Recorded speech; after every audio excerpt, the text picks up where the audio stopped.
Hello everyone, and thanks for joining. I really appreciate you spending a bit of time with me and my little slice of film nonsense. Today I thought I'd talk about the wonderful world that is Nosferatu. As you may know, I'm not a great lover of remakes or reimaginings or sequels. But to be honest, I am hearing some amazing things about this new version of this cinematic classic.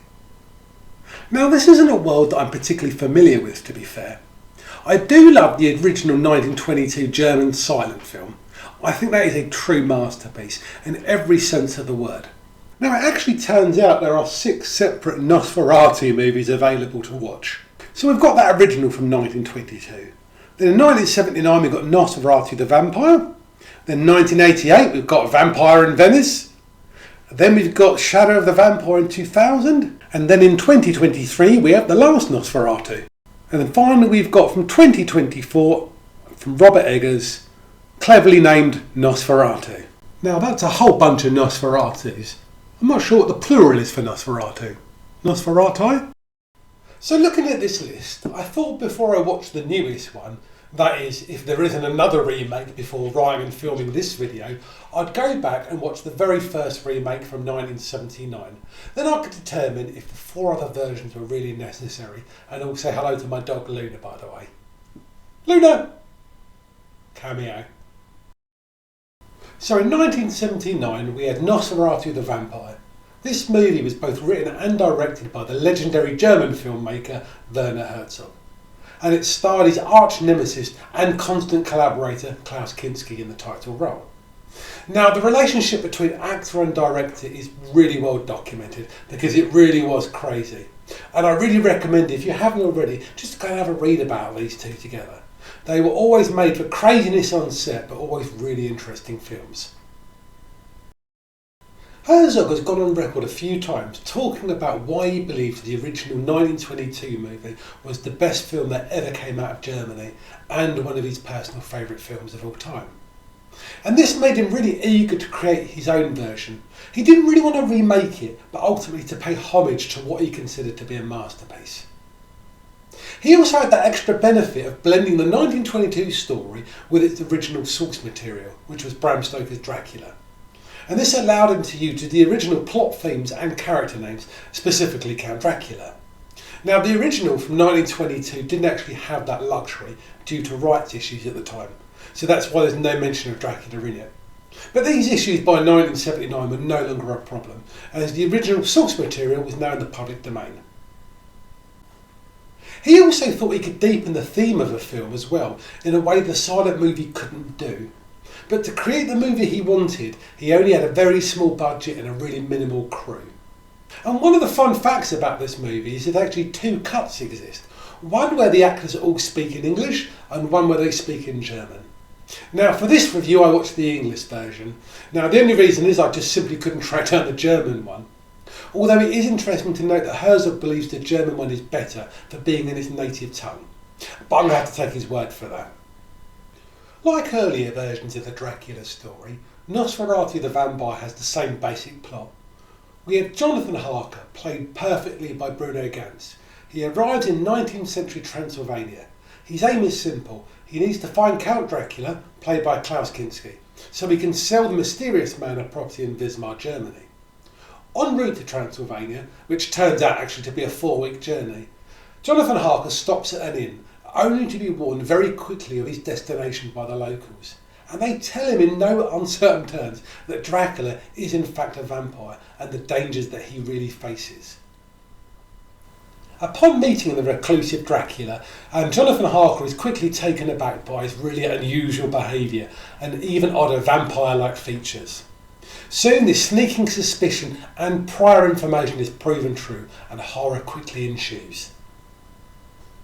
In the second half of the movie, the Count goes to Wismar after he sees a small portrait of Harker's wife Lucy and feels a longing or a love towards her.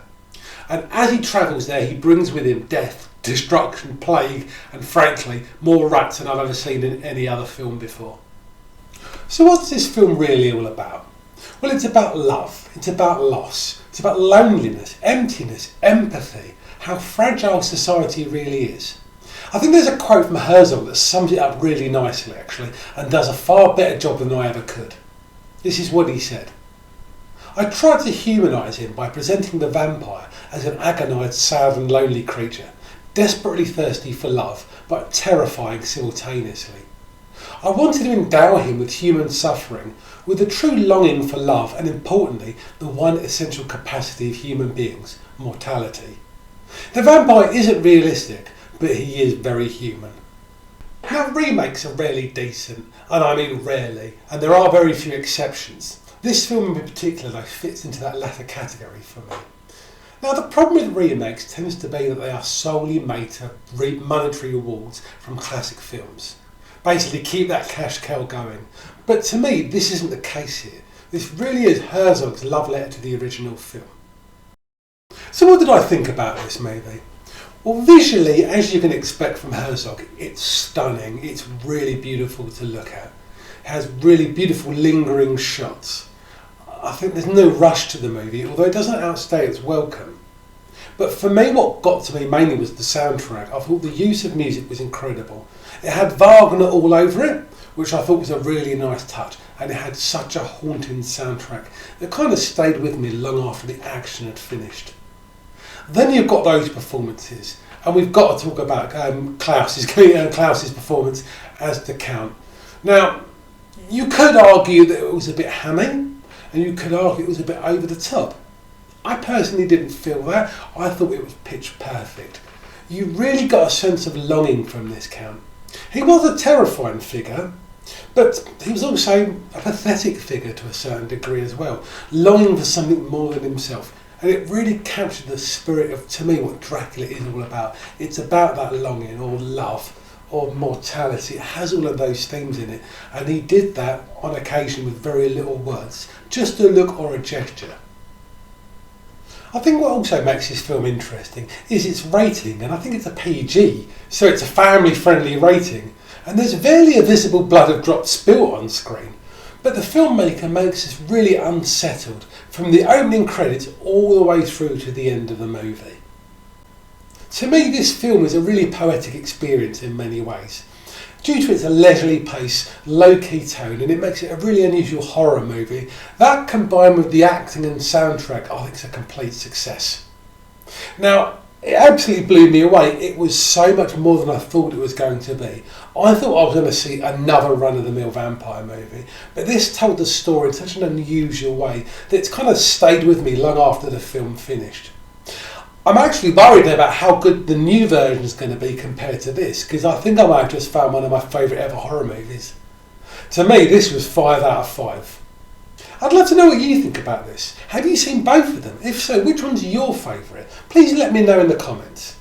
And now, as always, thanks very much for taking the time out of your day just to watch my tiny little homemade channel. It really is homemade, as you can tell by the sound and the lighting. I'll try and get it better for future videos, but I'm doing my best.